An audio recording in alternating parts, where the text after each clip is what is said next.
I want to introduce my new two co-hosts for a very special podcast that we've created called, right now it's the working title, is called The Sea Change. And we have thought about getting into deep dives about the cultures of Southeast Asia. And in front of me, I have an old friend of mine, Anvo. Anvo's from Australia. He's been on other podcasts with me. My other partner, my co-host, other partner in crime that is a recent addition to my crew is Phil Van. Phil Van is a writer here in LA and Hollywood. And together we are getting together to do deep dives into different subjects revolving or relating to Southeast Asia. And we're starting with the Vietnamese culture first. And we're going to do a few episodes and grow into the rest of the area.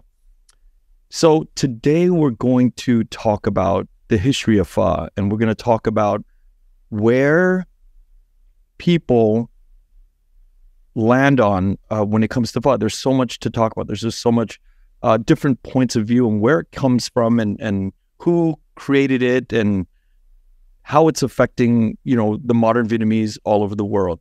Phil, well, let's start with you. Where do we begin?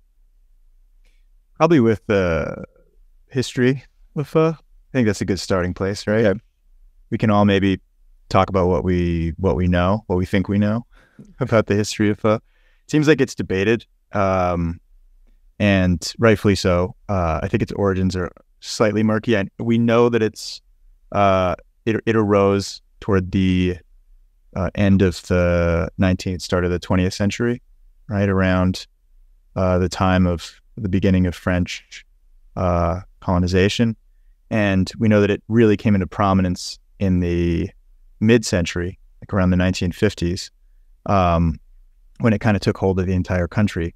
But its actual origins, where it started and what it was based on, are in dispute.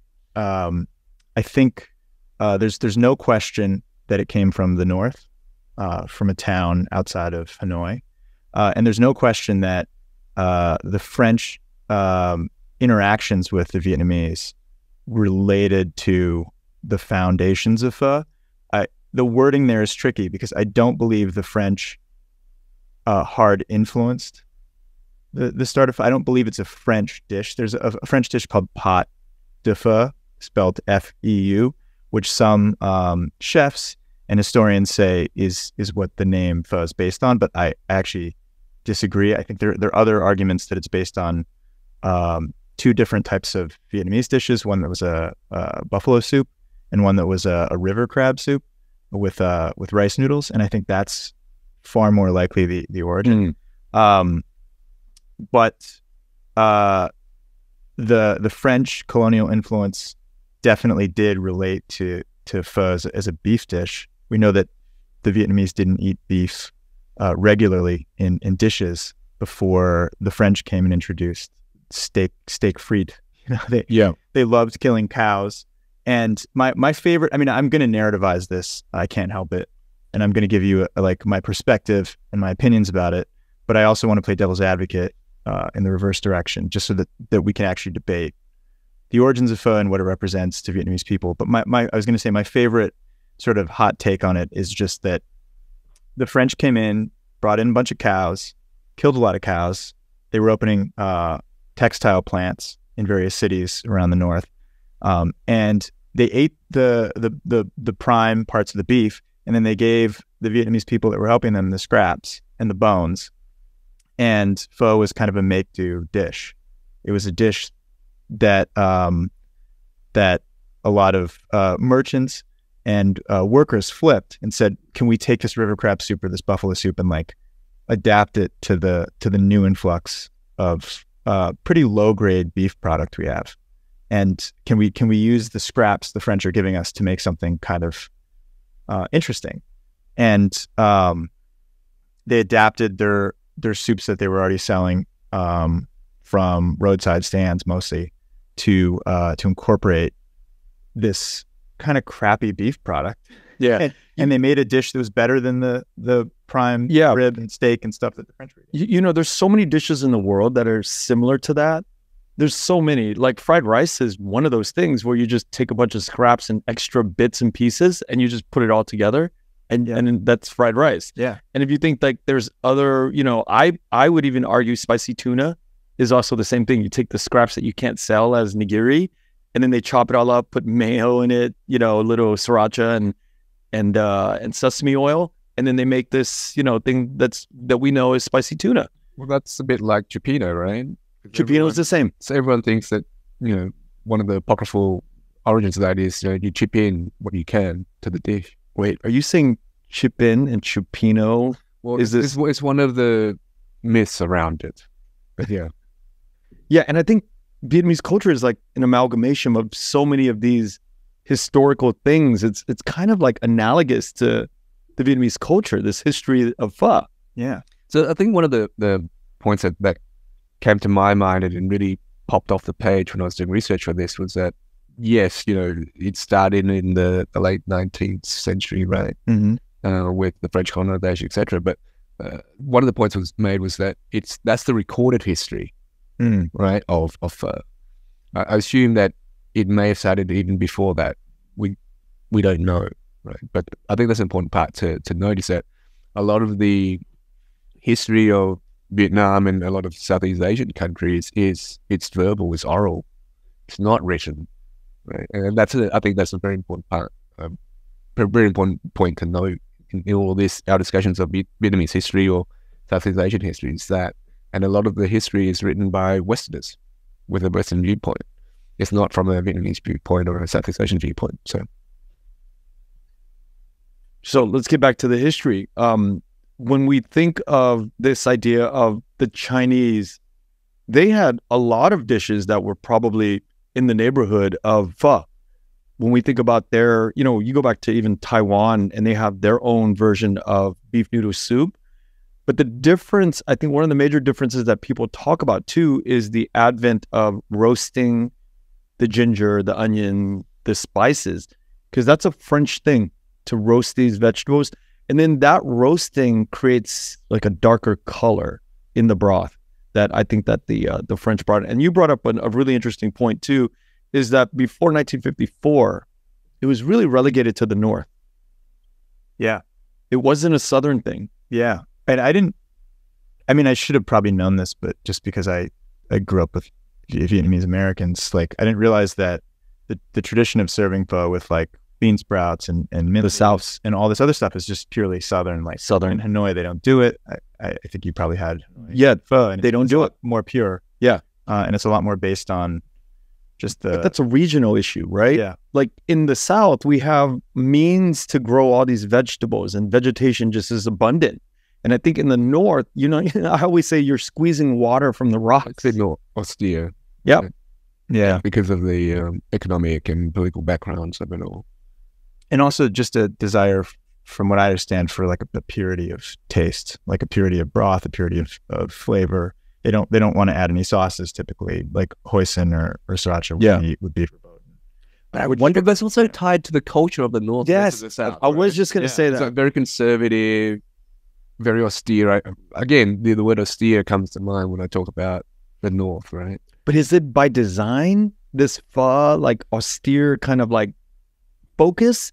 Or is it just happenstance that they just didn't have anything and they're just trying to do the best they can with this, and then becomes pure or purity? It's like, well, I mean, it kind of touches upon the vibrancy of the South, right?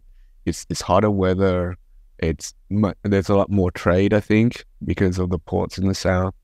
So this also reflected in the way that people dress, the colorfulness of the way that people in the South dress versus the North. So this is something that I think echoes through time and echoes through the development of fashion, of food, etc. in between three regions of Vietnam. Yeah.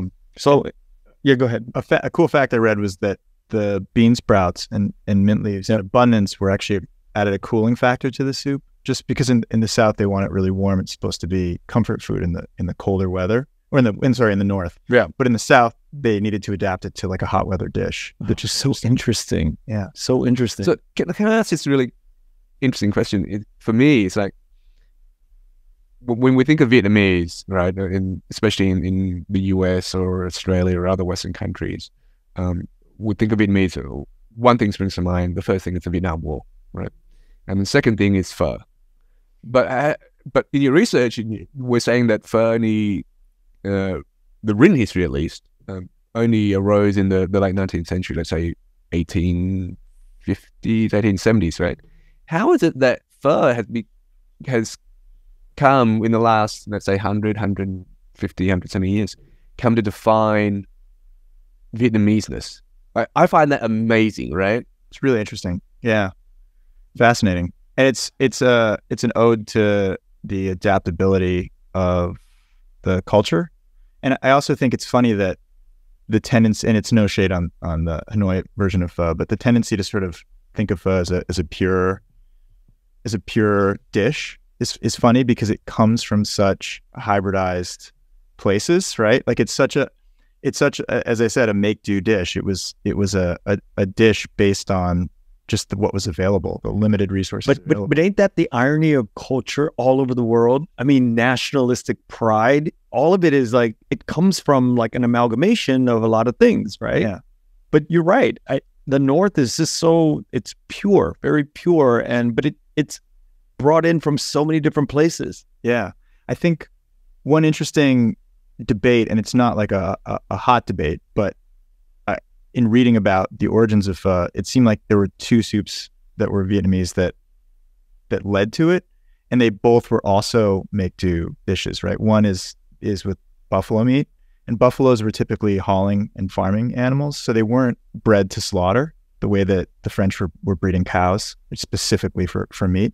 But if a buffalo got old or died, then the farmers would use the meat, obviously, and they would tenderize it and turn it into like a soup, right? Which makes sense, especially if the meat wasn't like prime grown for eating. And then the other dish, this river crab soup, they would find these small crabs in like rice paddies and rivers, and they were in abundance because they were sort of leaching off all the rice they were growing, and they would turn those into soup because they were just an available source of protein. Yeah. So it makes perfect sense that when the French came in with beef, that the scraps were the perfect addition to this sort of idea of a make-do soup, which is why I think, true, there's no written history of it, and pho may go back way further than we know of. It may precede the entrance of the French at the turn of the century, but I do think that the idea that Vietnamese didn't typically cook with beef until the French arrived is significant, and does give us a demarcation of like when pho actually started, right? Because before beef, pho wasn't pho, and granted, there's chicken pho, but like it really marked the start of the kind of flavor profile and the dish itself. Can I place two pins here for discussion later on? One is the significance of oral tradition in passing on recipes in Vietnamese culture, because a lot of our recipes that aren't written down or haven't been written down until quite recently. So there's oral tradition of passing on recipes from mother to child, or grandmother to child, or grandmother to your parents. I think that's really significant in the way we develop our recipes and develop our kind of understanding of our relationship to food. The second pin I want to understand, or want to put down, and more of it to this conversation right now, is I think we're sitting on some privilege here in so far as we straight off the bat talked about the development of pho and the historical influence of it, but we haven't actually defined what pho is. What is pho? Are we ready to jump off of it? Yeah. Well, okay, I think we can blend the history and the what is, as it goes on. But I think that if we go back to the origin, the Chinese origin, right? If we go back to that sort of that root of what is pho, I don't think that they incorporated star anise, cinnamon, and all of these spices that we associate pho with, right? Because beef noodle soup in Taiwanese culture or in the Chinese culture doesn't have that sweet sort of fragrance, fruity fragrance that, I mean, can we describe it as fruity? You said that the southern pho is sweet. It's sweeter. The Yeah, northern, sweeter. It's more savory. less, yeah. Yeah. So Yeah. what is pho then, Ken? All right. Well, let's define this, right? I'm gonna anchor it with saying pho definitely needs to come from bone broth, right? That has to be, because modern pho in shops today, and we'll get to that too. Modern shops are tricking all of us. They're using bouillon, they're using spice mixes. There's like chefs out there that are like making, spice mix from powder, but not from like whole sticks of cinnamon or star anise. Like I made pho in Montana with you and I use spice bags that have actual whole star anises, whole cinnamon sticks, whole coriander. All of these things are like whole. So that's great, but I think we got to go back to the original way it's made, which is boiling bones, minimum for me, 8 hours, right? That's when you get everything sucked out. Pho ga, chicken doesn't require that much, maybe 4 hours, just half of that. I don't know what the science is, but I'm imagining it's just denser to kind of extract the collagen and the gelatin aspect of it. What about vegetarian pho? Okay, is that pho? I don't know. I don't want to offend the vegetarians out there, but to me, no. I think it's like pho adjacent, but I don't. Pho adjacent. All right. What about pork? Pork is now we're getting. That's a great question. Now we're getting to mei.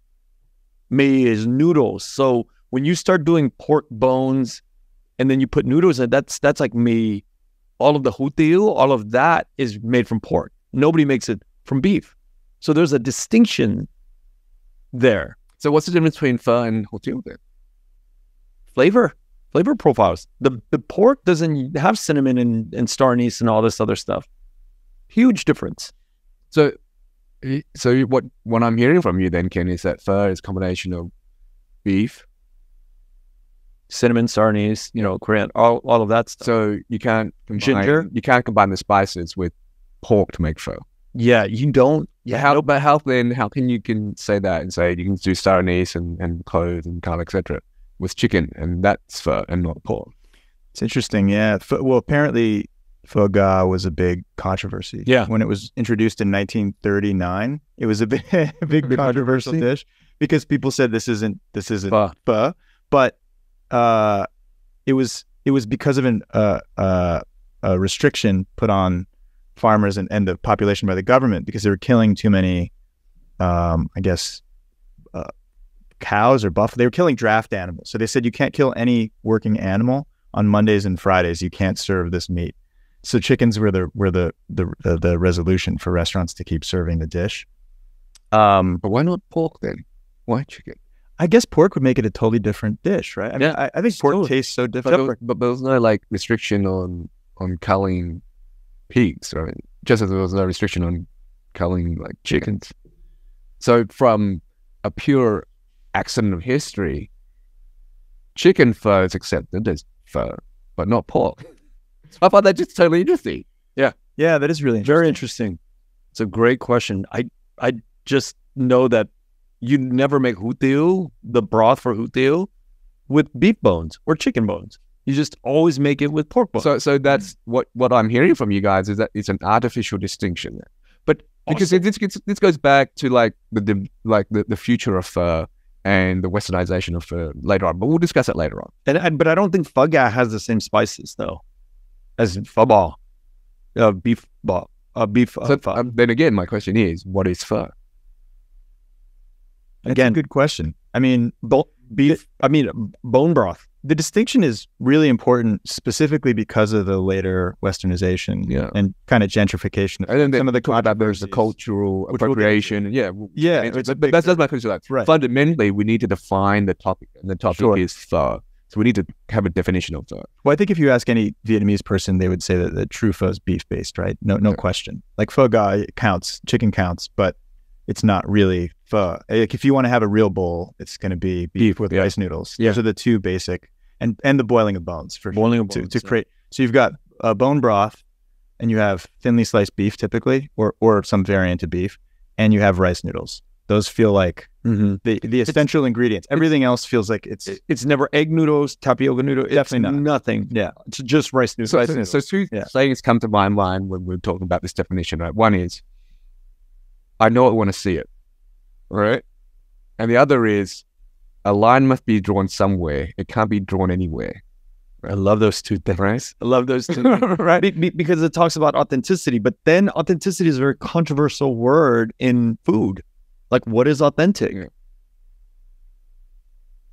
I feel like the flavors of pho sort of require a certain type of protein, a certain type of meat. Okay. And I think pork. Sorry, vegetarians. Unfortunately, but it's true. and I think the use of pork, right, because just of the land intensive farming culture predates any sort of beef in Vietnamese cuisine. So I think there's so many pork dishes, pork soups, pork everything, but beef is new and it required a new type of flavoring and a new type of seasoning. That could be an answer. And cooking style. And then I think chicken, it probably isn't as new, but it also wasn't as like the go-to wouldn't be chicken for soup, right? Yeah. Before pho, I don't think. So going to pork feels like it gets into a territory that predates the advent of pho. And now you're just talking about a whole slew of dishes that are all very traditionally Vietnamese, but that are not pho itself. Well, if you say that, then what you're saying is that Vietnamese have been cooking with maybe pork more often or earlier than with beef. So why is it that pho has become the kind of like the identity dish for Vietnamese? Why has it traveled so well? That's a great question. Yeah. Like, you think a pork dish would be right? Yeah. And pork is a much more traditional animal you'd associate with Vietnamese cuisine. And hủ tiếu has been around much longer and everywhere, all around Southeast Asia. Why hasn't hủ tiếu traveled? Noodles, regular pork bone noodles. Yeah, that's a great question. So, look, why the hybridized sort of make-do dish that's fairly new, that's like 1950s on?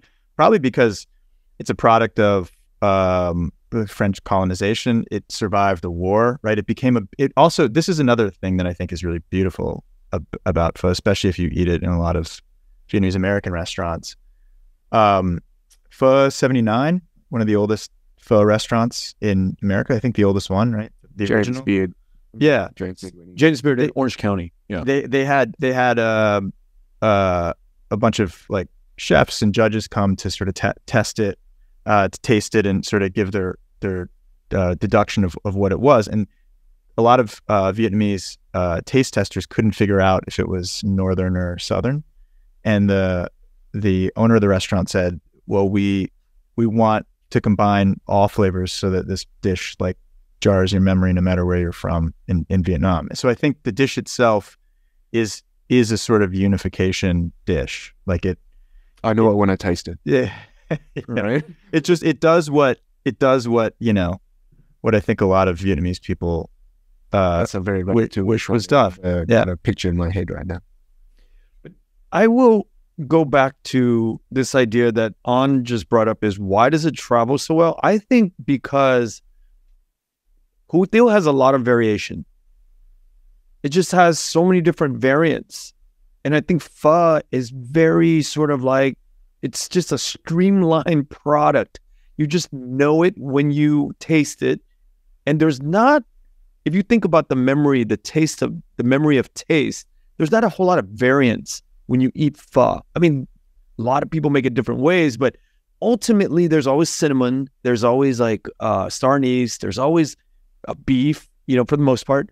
And so there's this like flavor profile that's very similar.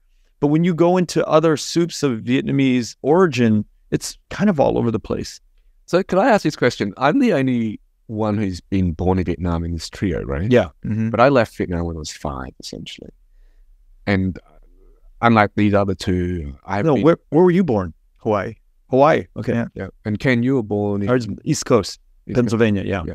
But you've been back quite a lot to Vietnam, right? Yes. I haven't. Yeah. So my question is this: again, I recognize that I'm all three of us are sitting from a place of privilege, but we see that Vietnamese culture is identified or defined in Australia and the US, etc., as pho.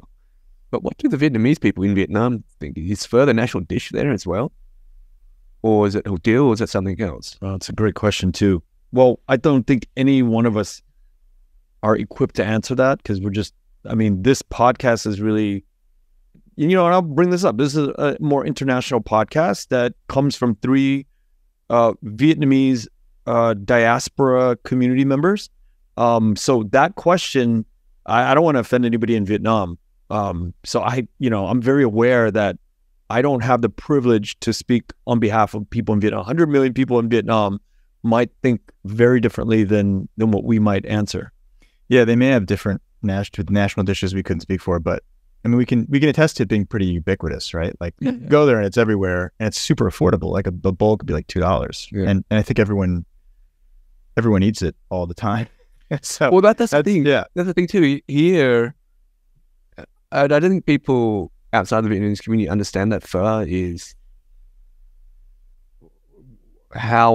where it sits in the Vietnamese culture. It's like it's a breakfast food, it's a lunch food, it's a dinner food. Yeah, and I don't think there's an equivalent in Western culture of that kind of food being available ubiquitously and can be in it for any meal whatsoever. It's also very blue collar worker food, but white collar food. Yeah, it really spans class, which is amazing.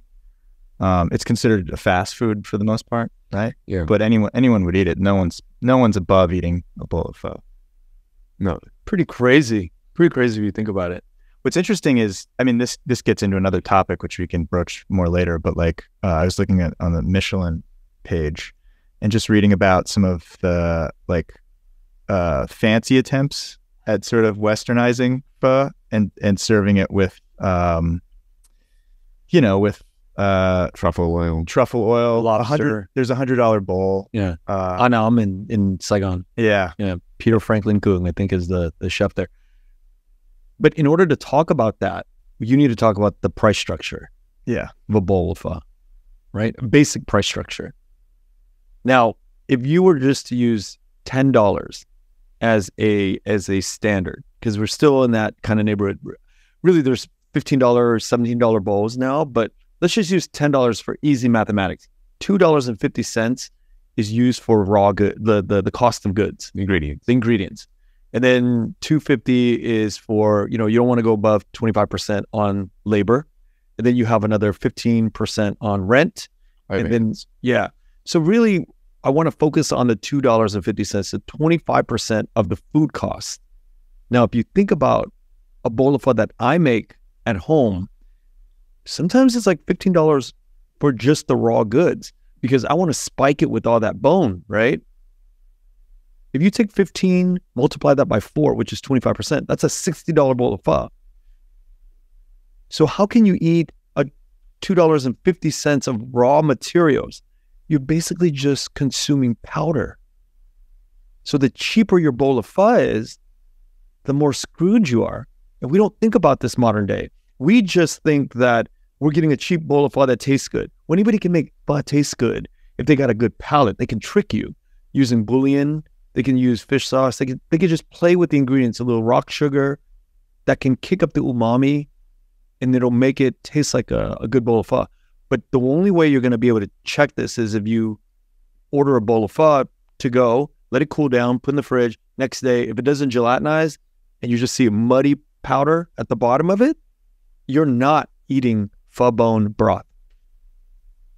Big problem. So a $12, $14 bowl of pho today, you're not really having bone broth because the cost of gas to warm up that broth for 8-10 hours, nobody can afford that. It'd be like a $30 bowl of pho. Isn't a big way to reduce costs just scale, like popularity of a pho shop? Sure. So when you see like high turnover and you see like this gelatinized, because they're doing great. Their margins are increased because of the high volume, high turnover, and they can use beef bone to make beef broth. Yeah. But for the most part, like a quiet pho shop or some shop in like Iowa, if they don't have that high turnover, they can't survive at a $12 bowl of pho. Apologies to our Iowa restaurateur. Yeah, sorry about that, people in Iowa. No, but one of my pet peeves, and that's a touching stone, is I was with the UK in Montana making pho. It took basically 24 hours to make it, right? Overnight, wiping off the scum, etc., etc. That's a labor-intensive process, right? Yeah. The ingredients to make rigid true pho, bone broth with no artificial ingredients is quite pricey, right? We had oxtail, we had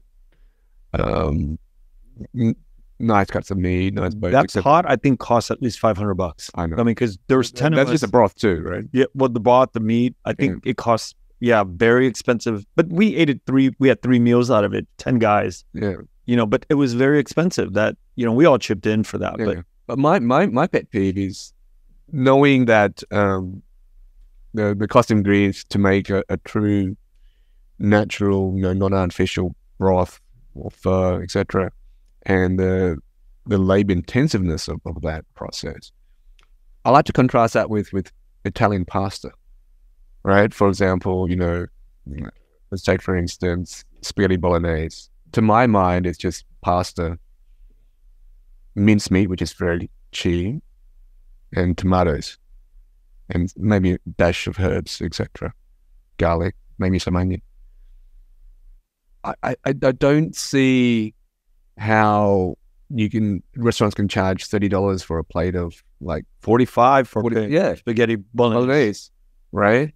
When the ingredients, raw cost of ingredients, isn't that high compared to what pho is, and the labor intensiveness of making pasta isn't that high either. Okay, so this all goes back to Phil's original question about this $100 bowl of pho, right? So it's ingredients, raw ingredients, plus marketing, right?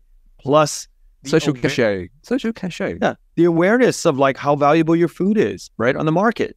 Because if you think about like Italian food, it's much cheaper than Vietnamese food, much cheaper by far. The labor, the ingredients, much cheaper. But then why is it at least double the price of Vietnamese food in major markets like LA, New York, Saigon?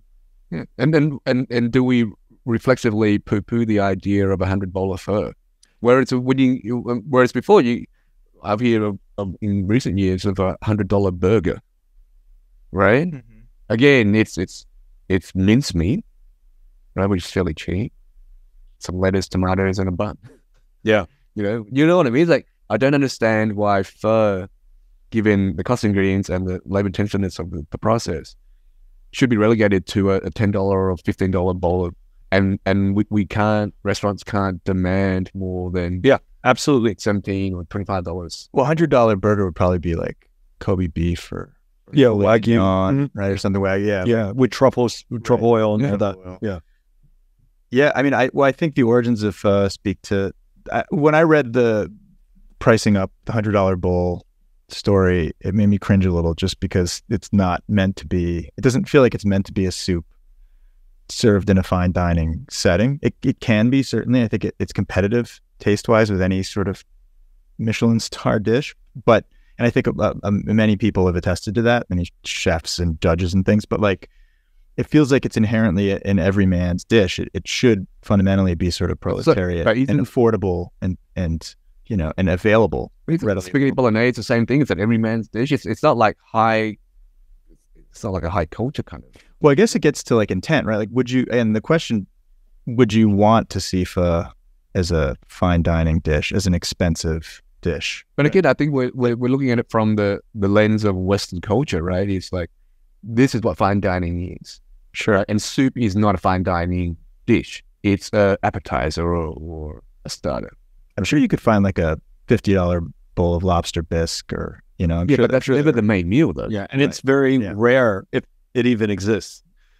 Down the street in West Hollywood is a restaurant created by a friend of mine, Tueda Bay.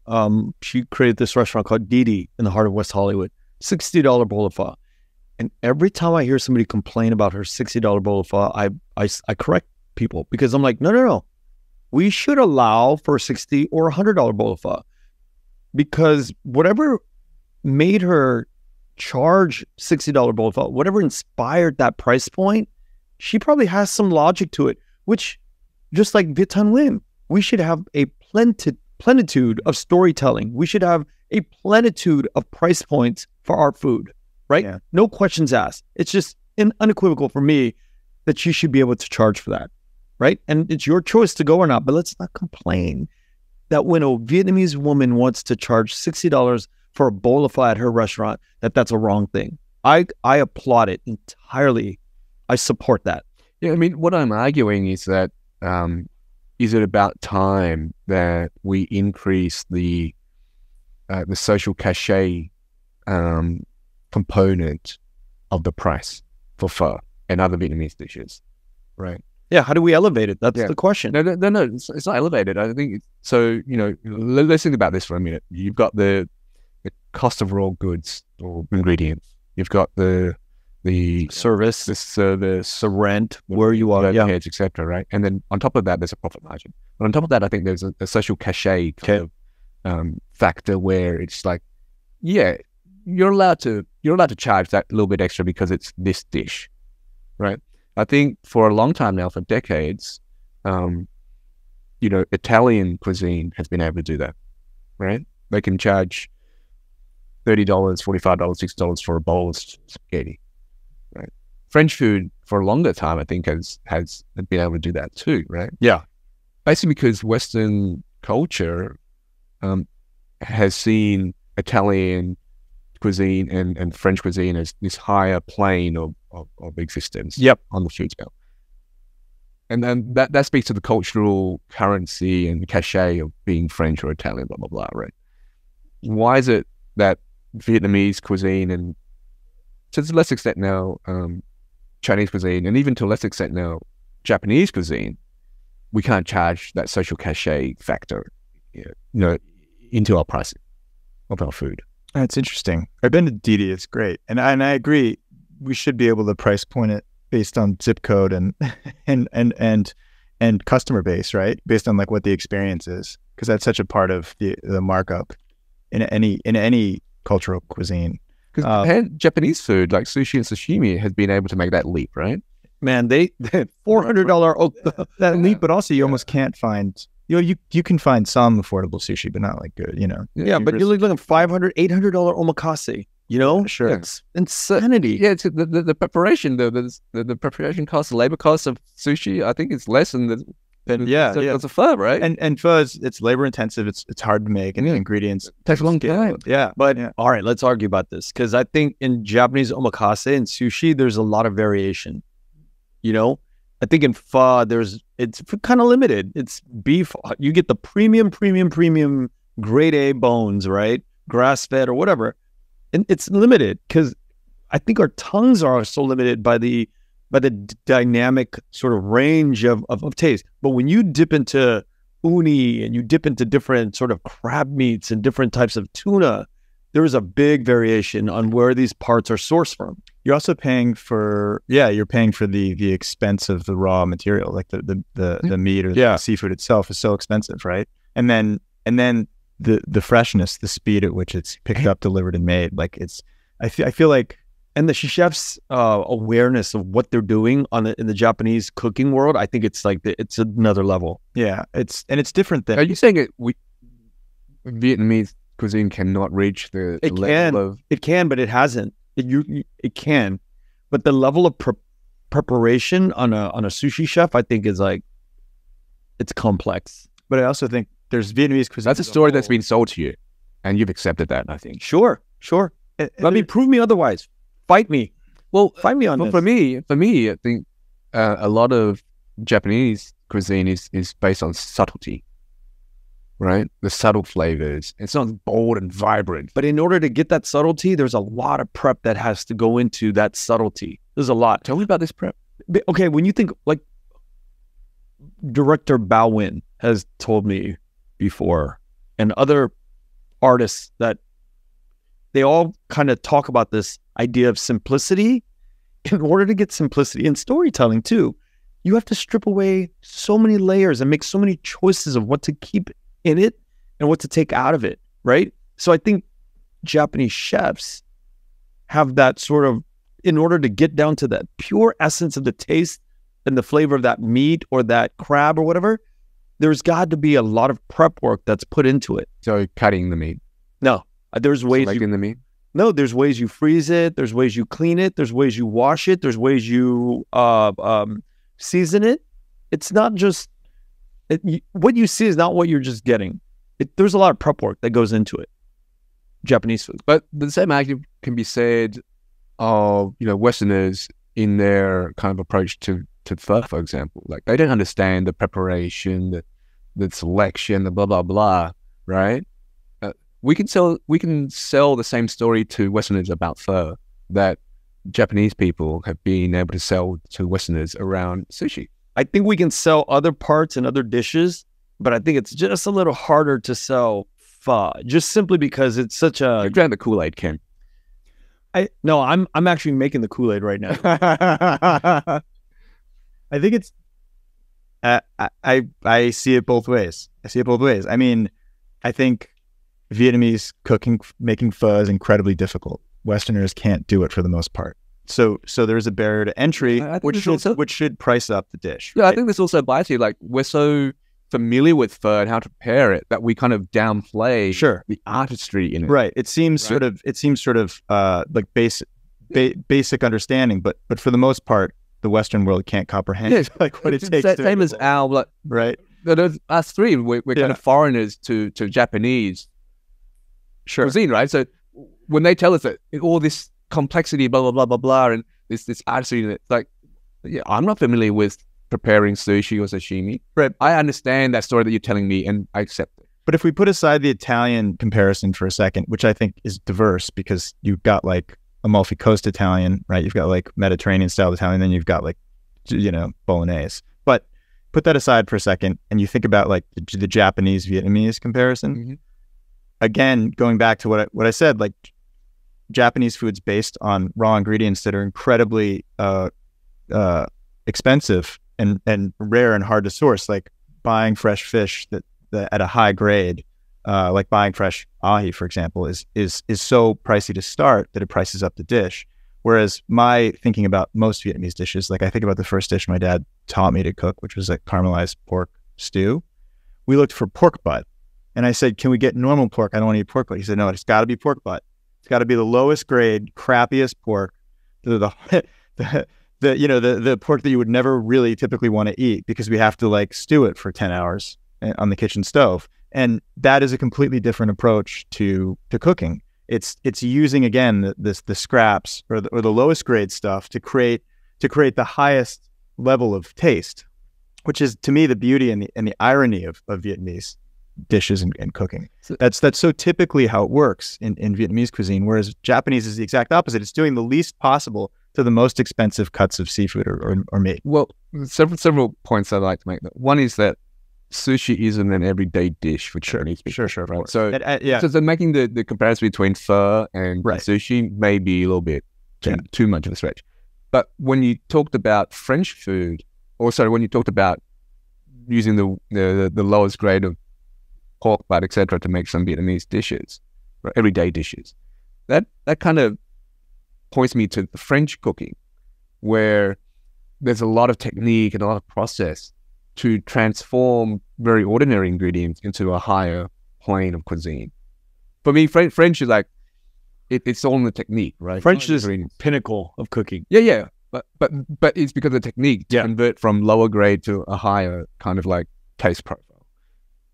So that to me is much akin to what pho is. It's about using the offcuts, the discarded bits, like you said, during the French colonial times, and kind of like using process, right, to elevate it into a higher plane of cuisine. So I agree that a lot of French cuisine operates by the same sort of methodology, but then you also have French cuisine that operates more like Japanese cuisine, where it's like they're filet mignon, or they're using incredibly high grade, expensive cuts of meat. And I think that's sort of baked into the French way of thinking and cooking. Mhm. So I think it's diverse. It goes both ways. I mean, I feel like most Vietnamese cooking is based on not the highest grade, most sort of premium cuts of meat, right? I mean, Am I wrong? Maybe I'm wrong. I think that's perhaps an old sort way of thinking. yeah, an old paradigm. Traditional. Traditional, maybe Yeah. a paradigm. But I think, you know, in the last 20 years, you know, you have a lot of elevated Vietnamese, absolutely. you know, slanted door, you know, crustacean, all these, you know, upper end Vietnamese restaurants that are using, you know, really fine ingredients and pairing, you know, expensive wines within their restaurants. So that's the way to unlock Vietnamese as a fine dining experience. So is pho the dish to elevate Vietnamese No. dining? I don't think so. Right. That's exactly back to my question. Like, why is pho so cheap, and can we and should we charge more? Like, is pho the dish that we should hang our hats on to make that happen, or No, rely on other Vietnamese cuisine that's a great dishes to yeah. elevate into the French dining, fine dining type sphere? No, I think pho is a very practical dish. It's like a really well-made car, but it is not a Ferrari. It's not what we're going to say, hey, this is like the elevation. No matter what tires you put it on, it's never going to be a Ferrari. Yeah, and I think some people are going to put lipstick on, you know, this pig, but it's not Beef, this cow. You can't have pork pho. Apparently, So I think it's just because the nuance is so complicated, and I'm just talking out of my ass right now. I'm very limited in my true understanding of if this can be the dish that we hang our hats on. I just think that the nuance and the taste is just so micro measured that the metrics are so difficult. But I think the more you get into variation, like Japanese food or French food, that scalability of kind of uniqueness and flavor profiles, we have it in the Vietnamese culture. We have Bê Tui, we have, you know, we have all these different beautiful, vibrant dishes. And I would argue that if there's anything that I'm proud of a lot of things, but I have a lot of love for a lot of things Vietnamese. But when it comes to just pure pride, it's just the food. The food for me, because if you think about music, literature, and all that, I don't know enough about it, but I know enough about the food of the Vietnamese culture to make an argument to say, if we really thought about how to like elevate it, it won't be pho, it'll be all of the rest of it. And restaurants like Newport Seafood here, Boston Lobster in the 626, those restaurants elevate Vietnamese food. I think I agree. Yeah. I mean, the Vietnamese palate always has felt superior. Yeah. With the risk of overly generalizing. But when you hear that a Vietnamese Viet pride. but you hear that a Vietnamese chef's behind like a French restaurant or so, or you know, or just behind the thing that you're about to eat, you just know it's going to be better by many levels than a typical dish. And like that's I don't know what it is. I don't know where that comes from. Maybe it's from dealing with the challenges and hardships that the cultures had to deal with historically, and then taking stuff like the scraps of beef and turning it into like a dish that's comparable to like a Michelin star dish. I think the reason it's such a debate for us right now as to whether or not pho could be elevated into like a very expensive dish is because it tastes at the level, like when you eat a good bowl of pho that's properly made, where the bones are properly boiled and the seasoning's balanced out, it tastes like competitive with any dish. Big time Michelin star dish. Yeah. Right. Like you're like, why isn't this on the list? Why is this a commoner's food? Why is this so readily available and cheap and easy to find? But if you go back to like Chupino or, you know, Siete Mares from the Mexican culture, you go to all of these like stews or soupy dishes, nothing is really elevated. Like even paella, nothing's like, well, I guess paella does represent Spain and, you know, that region of the world. But I don't know if the entire culture can hang its hat on something like sushi.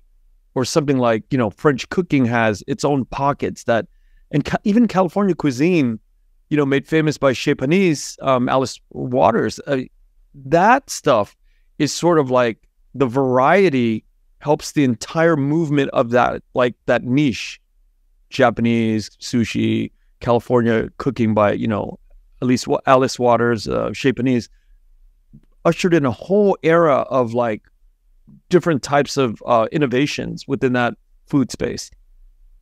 Can I put a very ignorant kind of pointer here or suggestion? Is that, to me, I think when one goes into a restaurant and you order a certain dish, the expectation is that the chef will make that dish for you right there and then, right?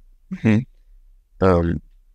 So from that perspective, I think French fine dining is kind of understandable in terms of what price we pay. But I think many people, when they go to a Vietnamese restaurant, a pho restaurant in particular, they don't see the effort that it took to make the broth, right? All they see is, oh, they just throw some noodles in and some veggies and then they put this broth in. And so we don't appreciate, because the amount of preparation or performance of making the dish is much less so for pho than it is for something that's made to order, quote unquote, in a restaurant. So maybe that's why we're not kind of like so accepting of. I agree. It's performative. Yeah, and that's such a demarcation of high versus like low culture, right? Like the haute couture, right? Like getting something ready to wear, absolutely customized to your performative, tailor fit. Yeah, tailor fit to you, which is the typical. But you order this dish specifically for you, they make it, it comes out hot. It's just for you. I see you making it right. Whereas in the kitchen, flames and everything. Exactly. A soup kitchen is like it's the rationing out something, right? So it doesn't feel as inherently special. So let's take it a step further. When you look at a Japanese or California cuisine kitchen like Bestia or Bavel here, their kitchens are typically open. In sushi restaurants, you see it right there. You're sitting at the bar, you see them making your sushi. But bar restaurants, it's all behind walls. And so you're right.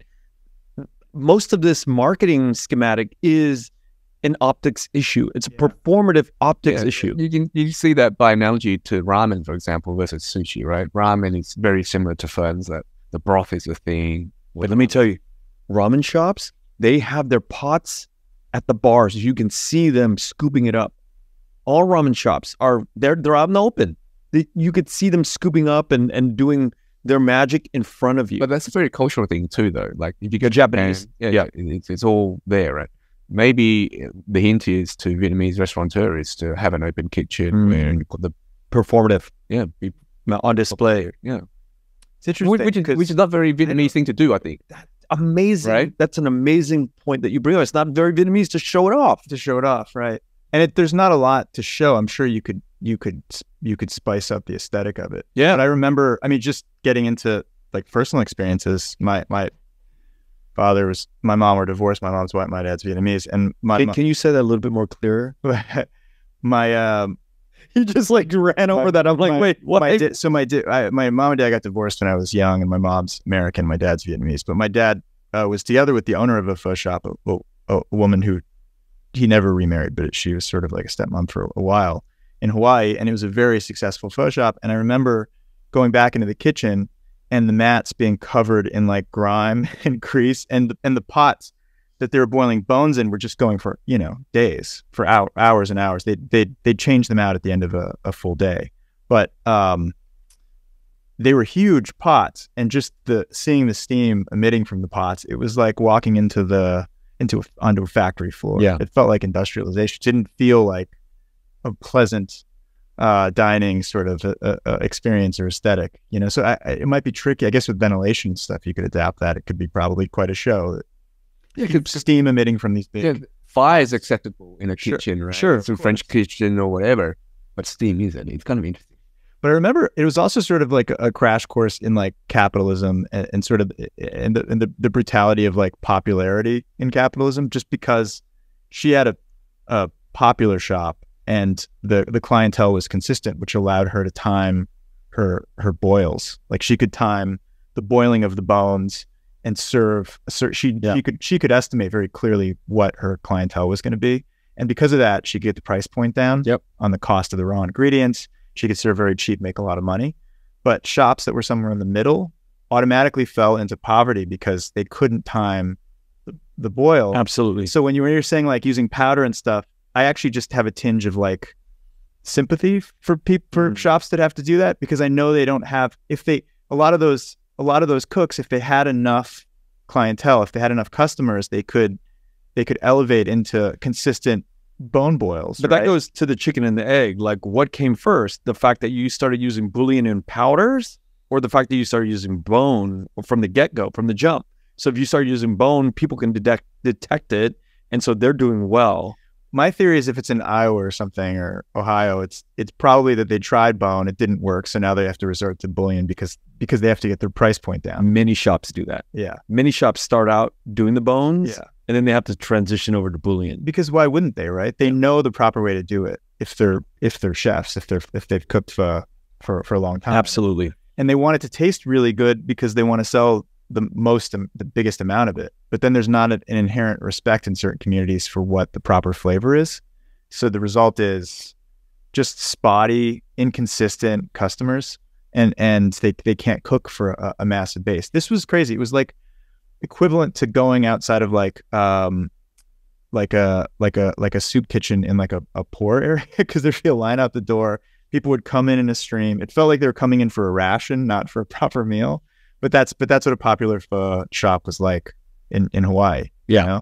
And it was always like specific hours. Like there's a 4-hour window, mostly lunch, where everyone poured in before and after lunch, and then it was done. But for those listeners at home who may or may not have visited Vietnam, like a typical pho restaurant is not typical. The experience of visiting a pho stall in Vietnam is different from visiting a pho restaurant in the US or Australia, right? What's the difference, Ken? I mean, there's so much variety. There's shops that are made, set up by Vietnamese Americans that went back. You know, there's chains, like 24-hour pho back in the day was like Sitting on a normal chair. Yeah. Fairly high tables. Yeah. There's so many different variations of pho shops in Vietnam that borrow from, you know, the way Vietnamese Americans were setting up shop here, to, you know, the alley shops that you see, the big pot Stool, sitting on stools. plastic stools, yeah, Right by the curbside. yeah. So there's different setups that I don't think there's any one rule. One of the things, I went back to Vietnam in, I think it was 1997, when the country started reopening up to the Western world. And I was sitting at my granddad's place, essentially, and I remember seeing this child, this kid who was maybe about 8, walking down the alleyway, and he had two sticks in his hand, and he was playing this song, or clicking them together to create this tune. And it was like 8 a.m. in the morning, and I'm like, what is this kid doing at 8 in the morning, and why isn't he going to school, right? And then I saw him the day after as well, the morning after, and he was doing the same thing. And then I spied him on the way back with an empty bowl with chopsticks, and I figured it out that he's actually delivering pho. So in the mornings he would walk around with the sticks to let people know to place their order, and then later on he would order it, and they would deliver it. I was like, that's an interesting way to.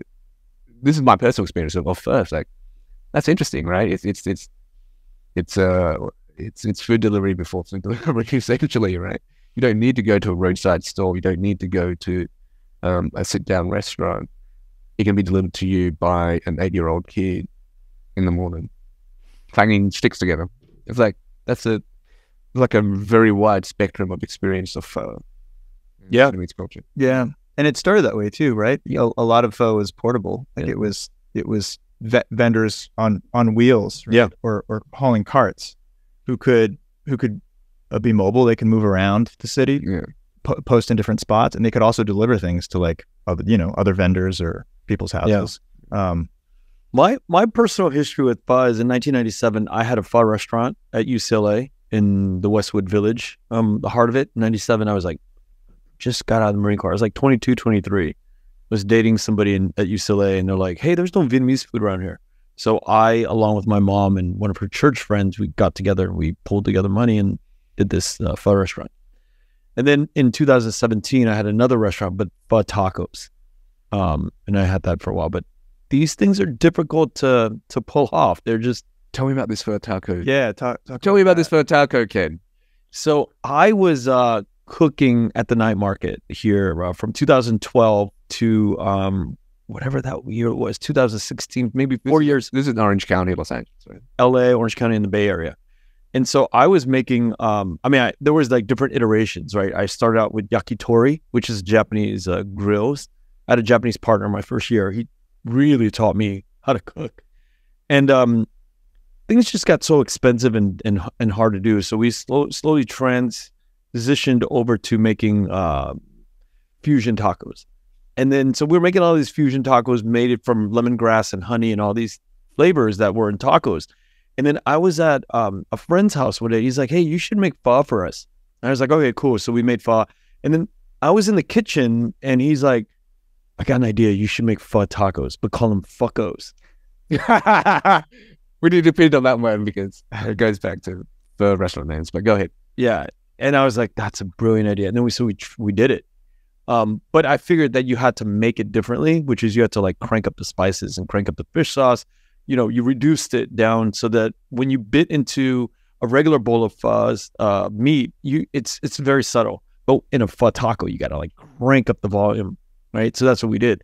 And it from 2016 to when we stopped in 2022, it was like one of our best sellers. People came for it and it put us on the map. And then I'd been asked throughout the years what authenticity is. I'm like, you know, NPR, we sat with the Splendid Table with at an actual panel, and somebody asked me about authenticity. I'm like, what is authenticity? Authenticity, I've had a pho shop in 97, and in 2016 I had fuckos. I mean, it's my experience of what is, you know, it's the evolution of the pho flavor, you know. So I think it's part of the lexicon of authenticity, right? It's just part of the movement of like how food grows and evolves into different profiles. Can I confirm that the pho tacos did not use pork? Because I know pork is a big thing. Did not use. So you were true to your pho roots? Yeah, I would never use pork for pho tacos. Never. Okay, so we use beef brisket. and chicken. Brisket. No, chicken. Pho tacos was always brisket. Never had your pho. I tried. I didn't have your pho tacos, but I had your pho at Brittany and Dan's at the Tet party. No, that was the pho tacos. But that was pho tacos. Oh, there were little. What about those little cups? Oh, that was just like the juice that came from the pho tacos. But you didn't have the pho tacos? Oh no, I didn't. I don't think I tried the pho tacos at the party, at the New Year's party. Maybe I. The white, the soft white kind of like. Oh wow, no, I don't think I. You were there, right? Yeah. I went to 66 Market, man. Phenomenal. But did you ever have phenomenal? But did you ever have the pho tacos at 626 Night Market? Yes, I went there for that specific purpose.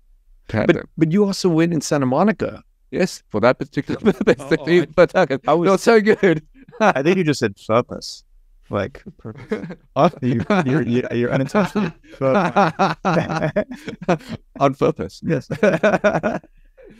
I love this subject, and I love the fact. I mean, this is our initial inaugural. I was looking for that word, and I was thinking virgin, but that's this is our inaugural series called The Sea Change, and I am having such a wonderful time deep diving with you two, and I can't wait. I really can't wait. I mean, we talked about doing this probably monthly or whenever we feel like it. But damn, I could do this every week. This is great because, you know, like there's pushback. I mean, Phil, you were pretty tame, but I think there's some energy between me and An that we can fight, you know, and then you kind of mitigate it. Like you kind of got in the middle, rough read. But, you know, I think that once you get comfortable, you put gloves on and get in the ring with An as well. Cause you know, An deserves to get beat up. I'm happy to fight An. Metaphorically, I deserve to get beat up. Metaphorically, yes. Well, maybe we can talk about some of the debate around the gentrification of just stemming off of your experience as a chef, just because you're Vietnamese and your pho, from what I've tasted, I haven't had your pho tacos, which are obviously a hybrid, but like it was really good pho. It reminded me of pho growing up, and the broth and the flavor was dead on. But you know, there have been these stirs and controversies over the last decade, like Bon Appetit, launched this ill-fated instructional video about eating pho, which compared it. I think the title was that this is how you should eat pho, and pho is the new ramen was the byline, and it was a white chef teaching people how to and how not to eat pho, which caused this backlash online immediately. And furor. Very viral fury. People came out in droves to basically condemn everything Bon Appetit was doing. And I don't disagree. I mean, I think that's sort of an atrocious idea. Everyone was like, why couldn't you just get a Vietnamese chef, like one of the thousands of Vietnamese chefs in this country, to deliver this information? And they apologized since, and I think, well, it led to the resignation of the editor-in-chief. Yeah, it did. Yeah, it was a big, and subsequently it led to the expose was that they basically underpaid and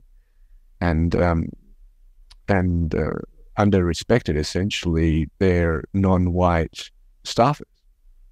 I love this topic because it is related to wokeness.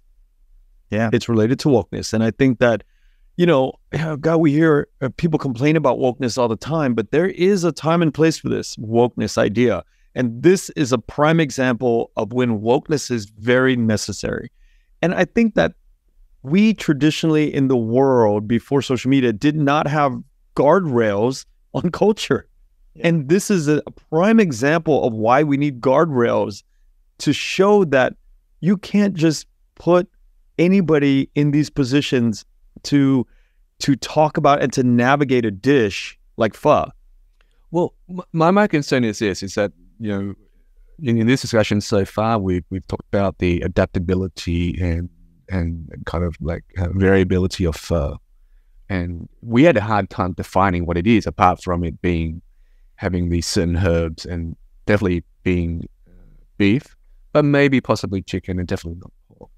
And I think the way that we ourselves, being, you know, Vietnamese to some extent or in some fashion, had a hard time defining pho. For me, it leads to opportunities for cultural appropriation, which, you know, is not authentic, right? And it's like, how can we be the authors of our own destinies? Because, like I said, in the Bon Appetit kind of furor, it's kind of like it was the Westerners, you know, with a Western focus and Western perspective, it's defining what pho is or what Vietnameseness is, right? And in that respect, you know, we didn't have a seat at the table, right? And what needs to happen for us to have a seat at the table in cuisine, right? In the wider society, et cetera, you know? Yeah.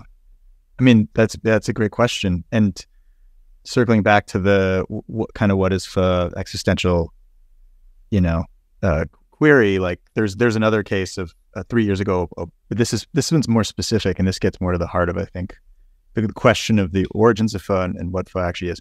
There's a white food blogger named Tegan Gerard of, I guess her blog was called Half Baked Harvest, and she posted a recipe for weeknight ginger pho ga, Vietnamese chicken soup, and it immediately sparked outrage because it was a kind of caramelized chicken sesame chili dish that was more like Chinese than Vietnamese. And she had to change the name, and she apologized to the whole community because she was like, this isn't actually, everyone's like, this isn't pho. I don't know what this is. What the pho, essentially. Yeah. And it was, you know, I mean, it was disastrous for her. She sort of stepped on a third rail without knowing it, but it probably didn't know any of this history. She'd probably had pho a couple of times and thought, okay, it's a warm Asian dish, soup dish. Warm Asian dish. Yeah. But it begs the question, like, you know, pho's been innovated on so much and changed within Vietnamese culture, and in Vietnam specifically, but also here in you know, in the diasporic Vietnamese community, and with a real understanding of the heritage and the origins of the flavors. When white food bloggers step in and start adding in sesame ginger, and, you know, using chicken. Where's the line that must be drawn? Yeah, where's the line that we draw? Obviously, the community spoke up. She felt bad. She apologized as well. And you know, on one hand, you don't want to have to police every instance of this. It's impossible to do. It also sort of makes everyone feel bad. But on the other, it's like, can you just loosely use this term? There's bowls of instant pho you could buy in the grocery store that don't taste anything like pho. I mean, when you hit mass saturation and the idea of pho becomes ubiquitous in the Western world, obviously there are going to be attempts at kind of colonizing it and taking it and using it for Western purposes. Yeah, I mean, does an authentic bowl of pho require a Vietnamese chef in the back of the kitchen, right? Yeah. Because the thing is that if you look at in Southern California, at least, you go to almost any kind of cuisine restaurant, there's a significant number of immigrants, like from Central America or South America or Mexico, essentially, right, in the back kitchen, cooking the actual meal that you asked for, right? But I don't hear anything about those dishes not being authentic, quote unquote, right? Like, yeah, I think just on a practical level, to answer this, you need the head chef, the origin blueprint guy, to be there, or gal. The person who wrote the blueprint for that recipe needs to be of a certain pedigree that understood that flavor profile, whatever it's Mediterranean or Vietnamese or Japanese. You need to have somebody who understands that flavor profile like the back of their hand before they're writing blueprints for whoever the construction people are going to execute for that blueprint. Yeah. That's like someone that doesn't know how to build a building, innovating on building. Exactly. I'm seeing more like Vietnamese restaurants in K-Town in LA, for example. But dude, that is a very interesting thing. That's a very interesting. But like I said, like, are they Korean or are they Vietnamese? K-Town. So the K-Town pho. Yeah. So I grew up in that neighborhood when these things were popping off. Yeah. A lot of them had Vietnamese chefs. They brought in Vietnamese chefs in the early days. My uncle was, I had 2-3 uncles who were cooking pho in K-Town. So they brought actual Vietnamese guys in to kind of like get the flavor profiles going. But I also think that Korea is a heavy soup-based culture that they could kind of like go, hey, we're going to bring your Vietnamese flavor in here, but we're going to actually change it up to do our own thing too. So I think that there's that kind of like that hybrid situation going on with Vietnamese chefs, Vietnamese people going into K-Town. And then it became this thing. So you saying you're okay with Korean pork pho then? No, not definitely. and that's a really funny and great question. There's got to be boundaries, right? There's got to be boundaries. We all can agree that pho is a beef, for the most part, beef stock. I mean, if they start throwing pork bones into it, we got to write it off. It's just not acceptable. Just call it something else. Yeah, call it something else. Kenny's a pho police here. It is interesting though, because you know that just offhandedly, I mean, if you ate a Korean chef's take on a bowl of pho, it might be pretty good, right? Because there's those two schools of flavor feel like very complementary. Yeah. Whereas I'm just guessing. I mean, Tegan Gerard might be a great chef, but I feel. But what I'm hearing from you, I feel like a white blogger's take on a bowl of pho is not going to be nearly as sort of true to like the origins and the flavors that define. But are we being racist here though? Are we being racist? Is that reverse racism? No, that's a question. But how could it be? I don't care if we're talking about culture. We could just even talk about architecture. How could somebody who is not in that space, who did not really grow up in that space, have commentary on it? Well, I elsewhere I've read, there is I think a Mexican or Central American chef who trained under a Japanese sushi chef, and now the apprentice, essentially, this Mexican, has started his own Japanese sushi restaurant. So isn't he more kind of like authentic in so far as he's been trained by a master Japanese sushi chef? And so we can't deny that the Mexican sushi chef's sushi is any better or worse than a Japanese sushi chef can. Yeah. I'd say that's a very good point. I mean, the Thai restaurant my father loves to go to has a Mexican cooking staff. Yeah. You know, and as do a lot of Asian restaurants in LA. And I don't think it necessarily hurts the quality of the food. I think in fact that they're often some of the best staffs and chefs. So like, you know, that's the question is, does the country of origin of the chef or the cooking staff matter? Do they need to be non-white? Right. I feel that they're basically saying anyone that's not can cook anything. Not white people. It all depends. It all depends. There's a restaurant that I remember going to in the 90s. It's called Toys on Sunset, right by Guitar Center. And you walk in and it feels like you're in Bangkok. And the food was like, it was so long ago that the food was like, it was passable, but it was fun. It was very kitschy, like, you know, Bangkok, you know, when you go into Bangkok bars and restaurants in Thailand, it feels like it. But I didn't know any of this stuff because I hadn't been to Bangkok in those early years. And I would remember back to like feeling like, oh my God, this feels like you're in Thailand. Many years later, and I went there quite a bit with friends. Many years later, I found out that this woman that I was working with in the interior design kind of like world, her parents owned that restaurant. I was like, what? They're white people. And they brought this flavor of Bangkok to LA and it worked and it's still there. That restaurant still is in existence and all of the food and the recipes taste like it's from Thailand. Do they bring Thai chefs over? I don't know. I never asked her.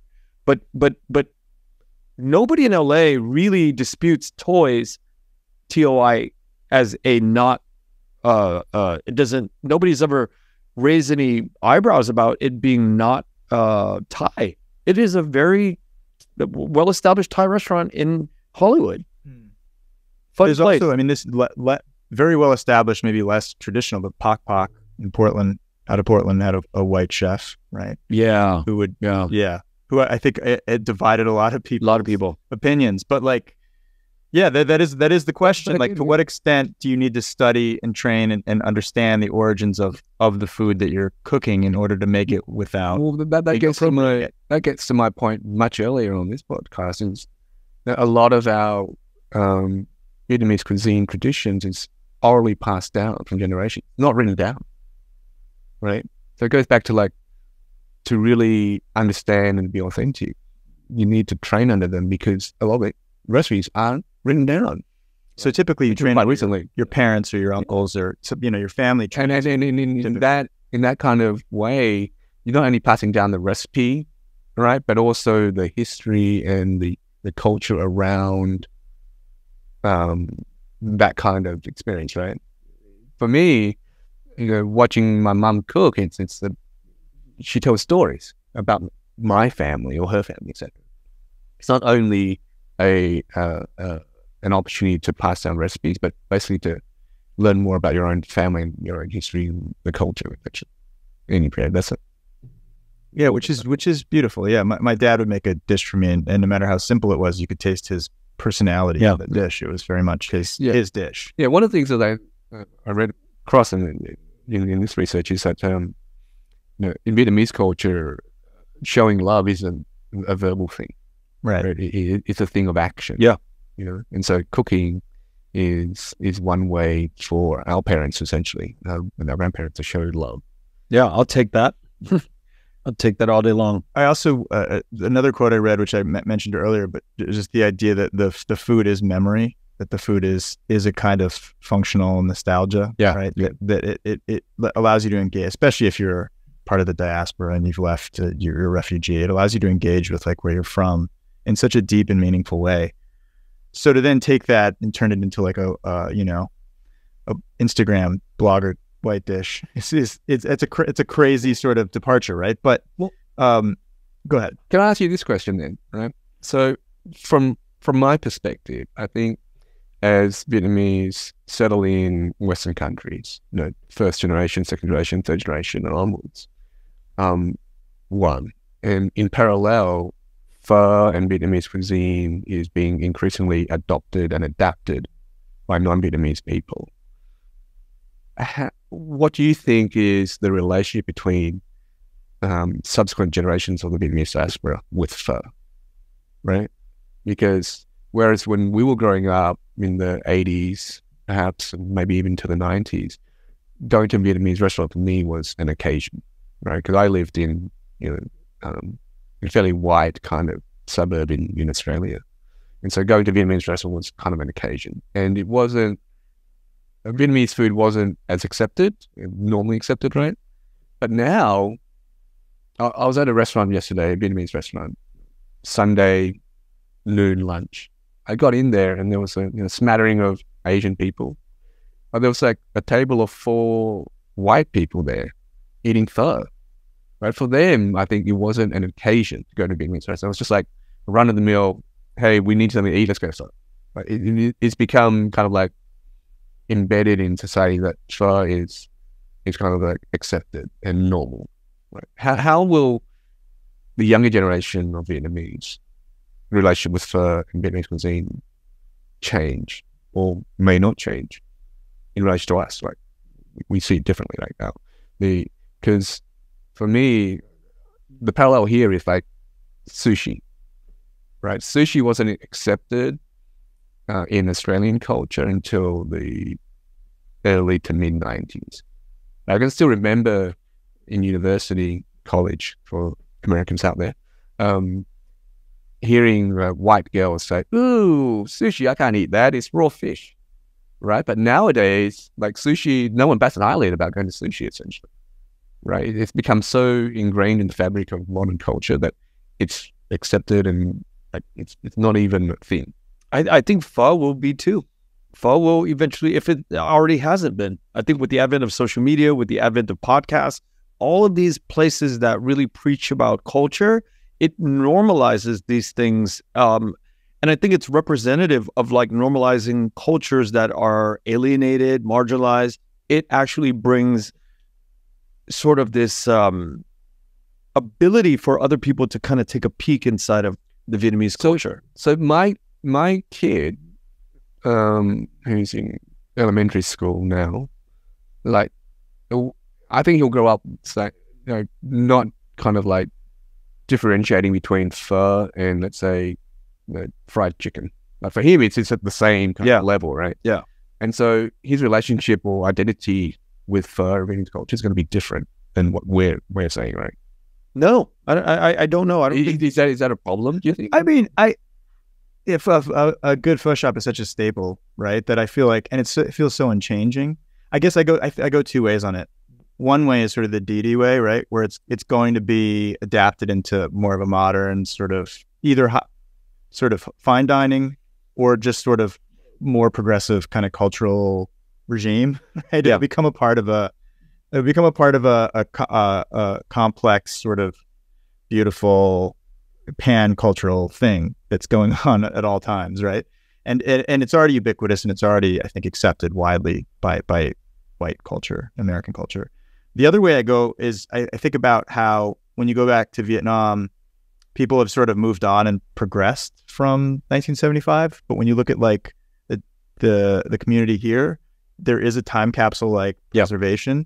Like people just froze in time and continue to preserve the culture. Now the question is, will their kids maintain that and their grandchildren? Exactly. I was just gonna comment on that. Like whether your son is going to treat pho like fried chicken is really up to the storytelling inside your own house. For example, my kids, the other day we were driving along, we're listening to this Trivia Kids podcast, and then one of the questions is like Idaho people making podcasts. One of the questions like, what country does pho come from? My kids lost their mind. They lost their brains. They're just like, they went ape, they just went crazy about this question because I celebrate pho inside my house. I make it sacred. And I think that if that's what we do, if that's the one thing we focus on, I think our kids pick up on it. Yeah, because my nieces and nephews are biracial. Yeah. And the thing, my concern is that pho will be post-racial, right? It will lose this Vietnamese identity to some extent because it's like, I don't really distinguish between pho and fried chicken. I can go either way. I can see my kids and my nieces and nephews, making that same distinction. And I think what you're doing, Ken, is great. But my concern is like, there's so much pressure to fit in to Western culture that we kind of lose that. It's always the trade-off, right? Yeah. That with ubiquity comes sort of the generic normalcy.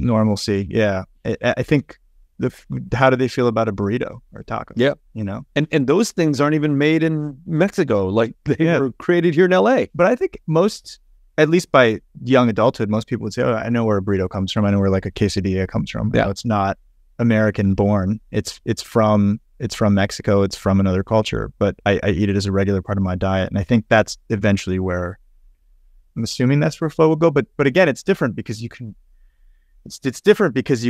make one in a much easier way than you can make the other. Right. So, yeah, my comparison is like Del Taco, right? Is that really that?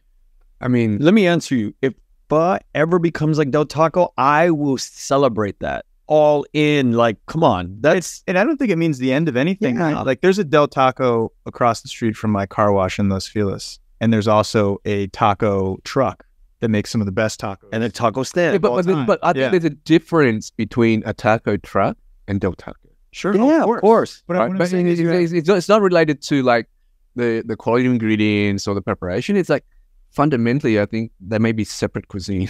They are, yeah. Could be, yeah. Sure. Yeah, one is industrial and chemical based, and the other is actually like good food. The taco truck makes some of the best tacos I've had. And well, again, it's like the Vietnamese first store in Vietnam, like curbside, right? There's all the roadside stuff that variations of all this. Well, look, I look forward to the next topic. I don't know if it's something that appropriate to bring up right now, but would we like to tease out the next topic? Did we arrive at what we wanted to talk about next?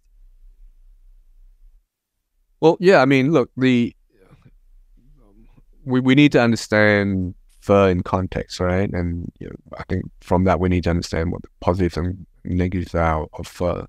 And one way to kind of set the scene, if you will, or view the battleground is to understand it, to understand pho within the Vietnamese community, either in Vietnam or the diaspora, and then understand pho in the context of the wider community, i.e. non-Vietnamese.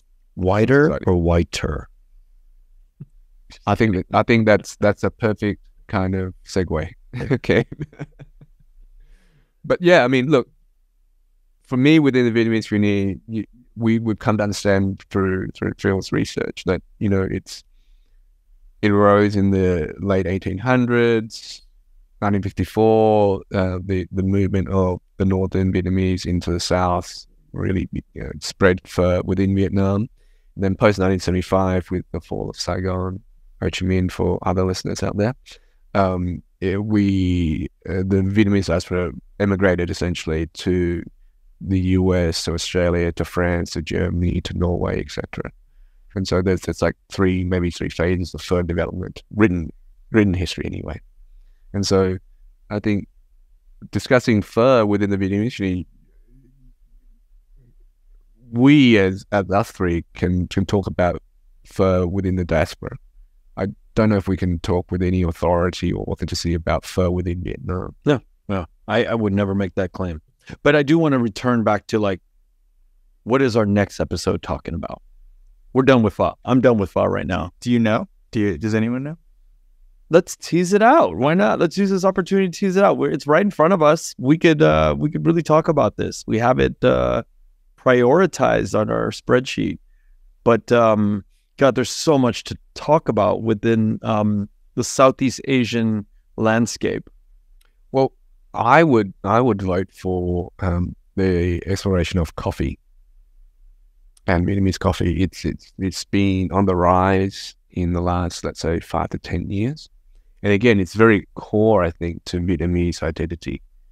I'm down with that. Yeah, Phil. That'd be amazing. Yeah, it's turning into a food show, but that's great. I love it. We'll get into other businesses later. Yeah. I think coffee's amazing. Yeah. I think from my mind, I had some now. I think this podcast will go, we'll explore culture in terms of food, fashion, etc. Or we'll explore politics.